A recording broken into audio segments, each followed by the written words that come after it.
Welcome back guys to my channel. और आज हम देखने वाले हैं IOQM 2021 का क्वेश्चन नंबर 4। ठीक है, क्वेश्चन नंबर हम 4 देखने वाले हैं। ठीक है, तो क्वेश्चन नंबर 4 ये था, let ABCD be an rectangle. तो मैं एक रेक्टेंगल यहाँ पर एक बना देता हूँ, ABCD। ठीक है, A+B+C+CD इज इक्वल टू 20। ठीक है, तो इसको A, ठीक है, और इन दोनों को ना B कर देते हैं, क्योंकि जहां तक कि मैं देख रहा हूँ ई एक मिड पॉइंट भी आ रहा है इसके बीच में। ठीक है, तो अगर मैं इन दोनों को ऐसे बी कर दूंगा तो आसानी रहेगी। ठीक है। हम्म और फिर ए ई मैच कर रहे हैं। ठीक है, यहाँ से ई हटा देता हूँ, यहाँ पर।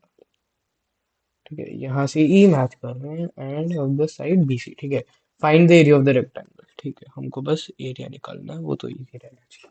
ठीक है, और इसकी वैल्यू हमको 9 दे रखी है। भाई सबसे पहले तो हम क्या लिख सकते हैं, A+B+B+A is equals to 20. That implies 2A plus 2B is equals to 20. That implies 2A plus B is equals to 20. That implies A plus B is equals to 10. ठीक है, A plus B is equals to 10 आ गया। ठीक है, अब A plus B whole square लगा देते हैं, is equals to 100. That implies A square plus B square plus 2AB is equals to 100. That implies, अब हम थोड़ा सा ना पाइथागोरस यहाँ पर लगा देते हैं। क्या आ गया, A² + B² is equals to 81। ठीक है, क्योंकि 9² यहाँ पर ऐसे A², ठीक है, यहाँ पर 81 आ गया। 81 की वैल्यू यहाँ पर सब्स्टिट्यूट कर दो, 81 + 2AB is equals to 100। That implies 2AB is equals to 19। ठीक है, यहाँ पर हमारा ये आंसर 19 आ गया। मैं थोड़ा सा यहाँ, ठीक है, that implies AR ABCD is equals to 19। ठीक है, अब आप बोल रहे होगे कि जो रेक्टेंगल का एरिया होता है वो तो ए बी होता है, तो तुम 2AB को एरिया कैसे बोल रखते हो। ठीक है, क्योंकि 2 अगर हम B के साथ मल्टीप्लाई करेंगे तो ये पूरी इसी लेंथ आ गई। ठीक है, और फिर इन दोनों को जब मल्टीप्लाई करेंगे तब इसका सबका एरिया आ गया। ठीक है, तभी मैंने 2 के साथ जब मल्टीप्लाई करेंगे B को, क्योंकि मैंने B को तो यहाँ पर आधा ले रखा है ना। ठीक है, तभी अगर हम 2 के साथ मल्टीप्लाई करेंगे तो ये हमारा पूरा फुल लेंथ बनेगा, और जब ए के साथ मल्टीप्लाई होगा तब इसका पूरा एरिया निकल जाएगा। ठीक है, अब हम देखते हैं इसको, अगर सीबीएसई मेथड पे अगर लिखना हो, सीबीएसई पेपर में लिखना हो, तो हम कैसे लिखेंगे। ठीक है, तो हम सबसे पहले लिखते हैं गिवन। नहीं नहीं नहीं नहीं, सबसे पहले एक सुंदर सी फिगर बनानी है। ठीक है, स्टार्टिंग ऑफ द क्वेश्चन में यहाँ पर लिखो, क्वेश्चन नंबर 4 था, आंसर 4। ठीक है, सॉल्यूशन अभी नहीं लिखना। ठीक है, यहाँ पर लिखो ABCD। ठीक है, यहाँ पर इसकी मिड पॉइंट E बनाओ, यहाँ से एक लाइन खींचो, यहाँ पर 9 यूनिट लिख दो सामने। ठीक है, ठीक है, यहाँ पर अभी ए वगैरह कुछ नहीं लिखना। ठीक है, हाँ वैसे अभी लिख दो, पेपर क्रोनोलॉजिकली अभी नहीं लिखना, लेकिन अभी लिखना है तो लिख दो। ठीक है, हर जगह। ठीक है, हर जगह लिख दो ऐसे। ठीक है, ये हमारी फिगर अब बन गई। तो मैं वापस से अब ब्लू, अच्छा। ठीक है, अब यहाँ पर हम लिख देते हैं given. First point, ABCD is a rectangle. ठीक है, ABCD हमारा एक रेक्टेंगल है। सेकंड लिखो, AB + BC + CD is equals to 20 units. ठीक है, और फिर लिखो third, AE is equals to 9 units. ठीक है, और फिर फोर्थ लिखो, E is the midpoint of BC। ठीक है, और हम एक और चीज लिख सकते हैं।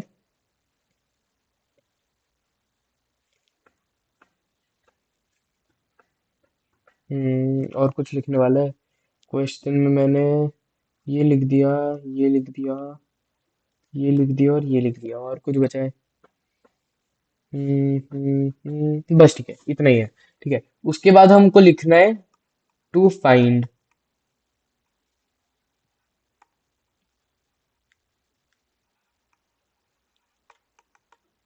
ठीक है, फर्स्ट बनाओ AR ABCD। ठीक है, फिर हम लिखेंगे अगला सोल्यूशन। सोल्यूशन में अगले में लिख देता हूँ। ये मानो मैं दूसरा पन्ना है, ठीक है, मतलब पन्ना नहीं चेंज करना, अगर पन्ने में जगह है तो कर लो वरना चेंज कर लो। ठीक है, अगर तुम्हारे जो टेस्ट पेपर है उसमें जगह है तो ऐसे तो बदलना, वरना मत बदलना। ये तो मेरे पास स्लाइड यहाँ पर खत्म हो गई थी सोल्यूशन के लिए। ठीक है, तो ठीक है, सोल्यूशन अब हम क्या लिखेंगे? Because E is the mid point of BC, BE is equals to CE। ठीक है, तो let BE CE be D, let ये वाली कौन सी थी, ABCD BA। ठीक है, और फिर कुछ और लेट करना है। ठीक है, तो फिर हम ये सब लिख देंगे, यहाँ पर बी नहीं आएगा, यहाँ पर इतना ये बी आएगा और इतना बी आएगा। ठीक है, तो हेंस, नहीं hence, so because AB plus BC plus CD, सब कुछ ना ऐसे बिकॉज करके लिखना होता है, क्योंकि हमको जो दे रखा है हमको उससे ही करना है, ज्योमेट्री में हम कुछ इमेजिन नहीं कर सकते। ठीक है, दैट इम्प्लाइज AB को हमने A लिख रखा है। ठीक है, BC को हमने B लिख रखा है। ठीक है, BC को B प्लस B लिखना है, plus A is equals to 20 units. That implies 2A plus B is equals to 20 units. That implies A plus B is equals to 20 unit, 10 units।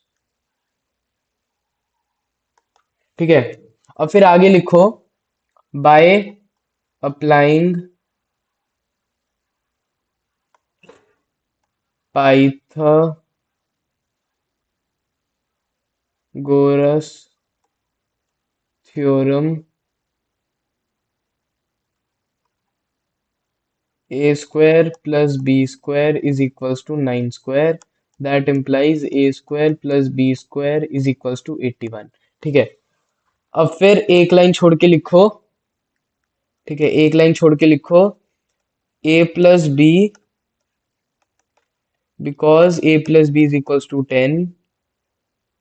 ठीक है, नहीं नहीं, बिकॉज की अब इसमें कुछ जरूरत नहीं है। ठीक है, squaring both sides, A plus B whole square is equals to 10 square. That implies A square plus B square plus 2AB is equals to 100। ठीक है, अब दैट implies यहाँ पर, नहीं, एक सब्स्टिट्यूटिंग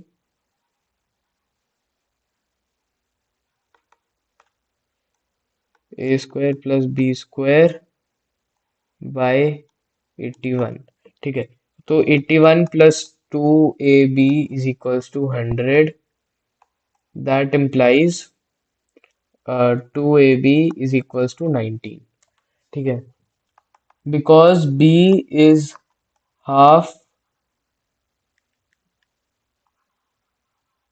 द breadth,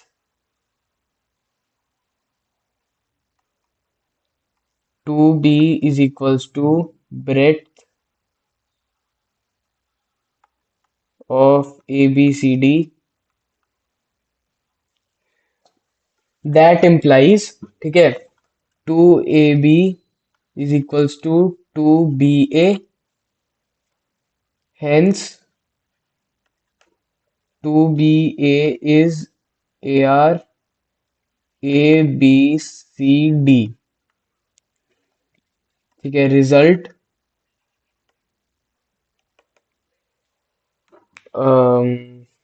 AB की वैल्यू आ गई क्या? AB की तो निकालनी थी। ठीक है। Result is equals to 19 units, यहाँ पर भी लिख देना। ठीक है।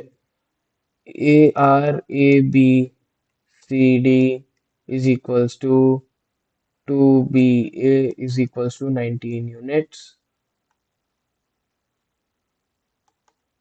ठीक है। तो यही था सोल्यूशन। मेरे को रिचेक करने दो तब भी। यही था क्या? हम्म। तो यही था सोल्यूशन। ठीक है, thanks for watching this video. ठीक है। और एंड में बस सब्सक्राइब कर लो यार, 10% लोग यार सब्सक्राइब करते हैं यार, ऐसा अच्छा थोड़ी लगता है। ठीक है, बात ही करनी है तो इसको मैं ऊपर। ठीक है। तो सब्सक्राइब करो यार, ऐसा मत करो। ठीक है, सिर्फ 10% लोगों ने सब्सक्राइब कर रखा है। ठीक है। अब बस इतना ही। ठीक है, thanks for watching this video. मिलते हैं नेक्स्ट वीडियो के लिए। Till then bye bye.